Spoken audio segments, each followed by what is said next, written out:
Alright, hello, citizens of the Nigelverse. It is Nigel once again, and welcome back to the Labyrinth. So, if you remember on Sunday, we finished up our reading of Hamlet.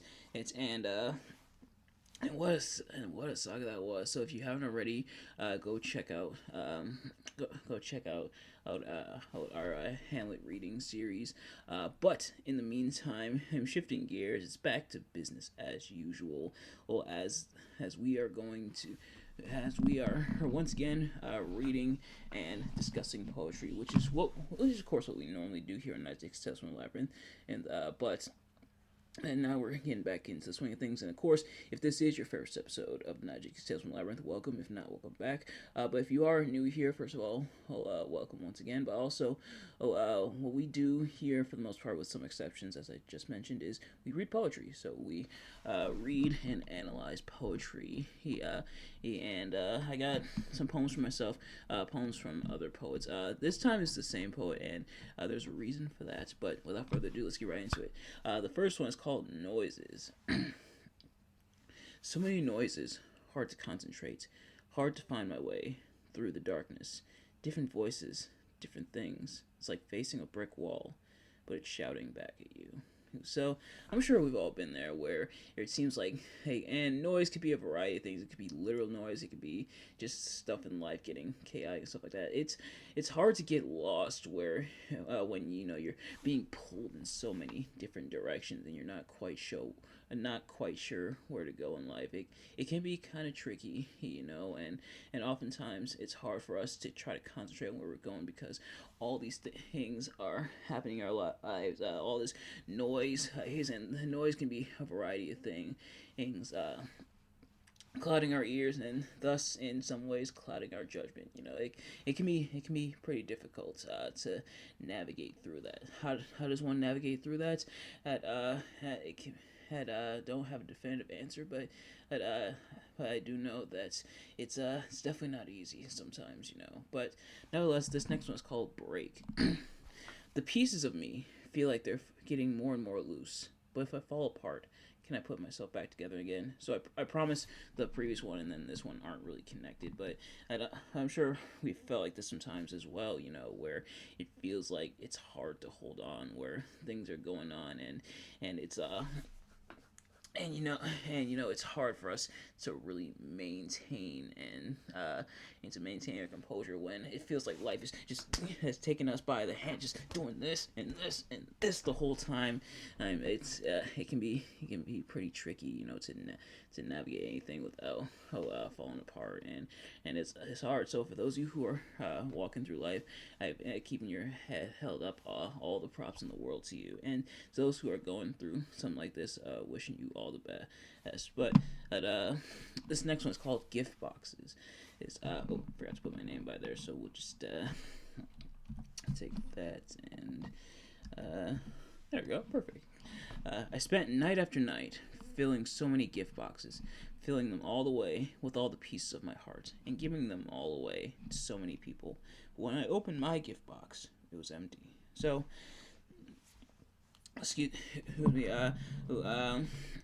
and this one, I'm not necessarily talking about anybody in particular. This isn't directed or me being upset at anybody in particular. It's kind of somewhat based off previous experiences I've had where you pour so much into someone and want to and you want to pour so much emotion into someone and they don't reciprocate, or pouring a lot in people and oftentimes they don't reciprocate. Sadly, it does happen in life where the things that you or the people that you want to invest emotionally into don't invest emotionally in you back, and it can get tricky, but that's why you gotta value your time and value your energy. Don't put your time or your energy into just any old thing. You gotta be wise with it. I get it.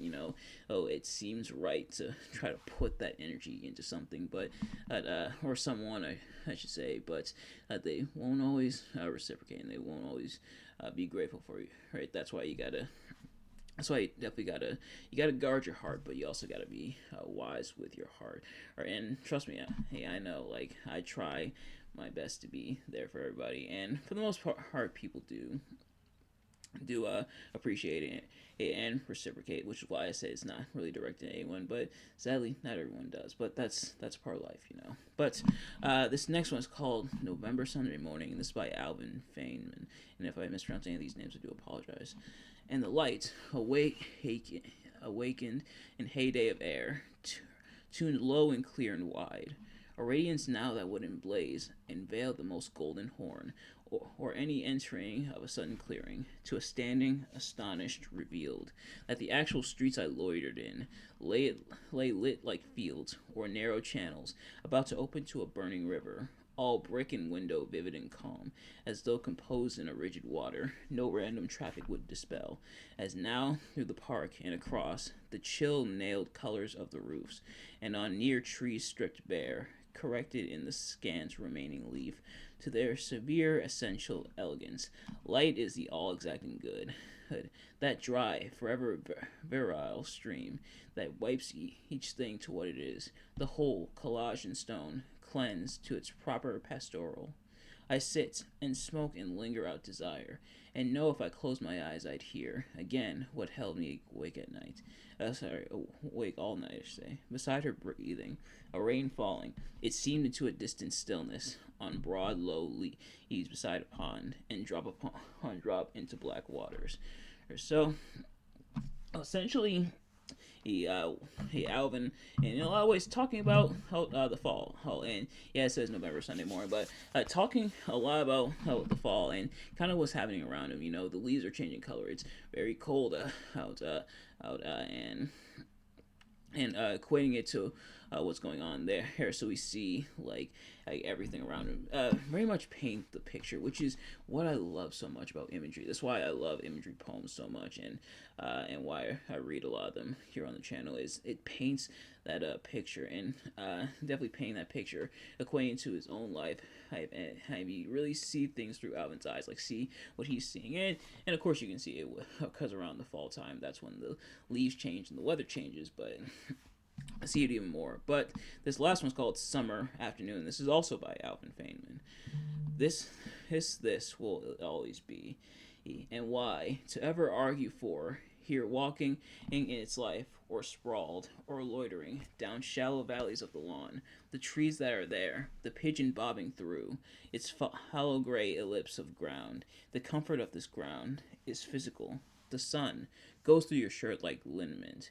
The tilting child, in fact, now finding its first step, the blue balloon, the string of ducks drawn through the pond, the twin tane, the air that hears, the day's game, and where, up through the cross-rack oak, deep gladed lofts of leaf, green, overtaking green and light and green, array and hold their silent chord, to where the vergamost quibble at clear nothing.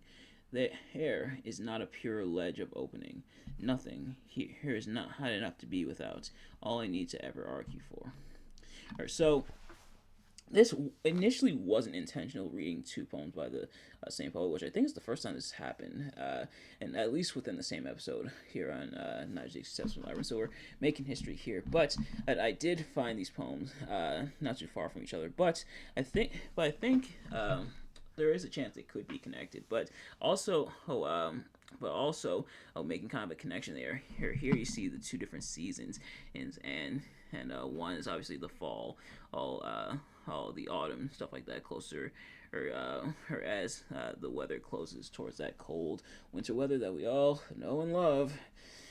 But then here we see summer, we see it being warm, we see the green trees and everything. So showing that juxtaposition, showing two different sides, showing the cold weather changing from the fall here, but then also the warm the warmth and the greenery when it comes to summer. So showing that there's definitely two sides to everything, and here there's definitely two sides to the weather. Or of course, there's the fall closer towards that winter weather. Meanwhile, the summer are being a lot warmer, and obviously summer moves into fall and so on. But showing that divide. So sometimes you gotta I know for those of you who enjoy the winter weather, this isn't a jab at you at all. Like enjoy winter weather. It's just I often don't because it's very cold and stuff like that, especially here in Buffalo. But sometimes you gotta take the good with the bad. Sometimes you gotta take the warm sunny days with the cold winter days, and that might be an actual literal warm day versus cold day, or it might be emotional, might be mental. You might have your days where things feel cold and it's hard to navigate and it's hard to really find your way. But then you have warm days where things feels warm and free and you're able to really bask and flourish. You gotta take the good with the bad. And so I think maybe I was meant to find in these two poems not too far from each other, because it definitely shows both sides, I think. But nevertheless, that's going to do it for this episode. Thank you all so much for watching. I hope you enjoyed.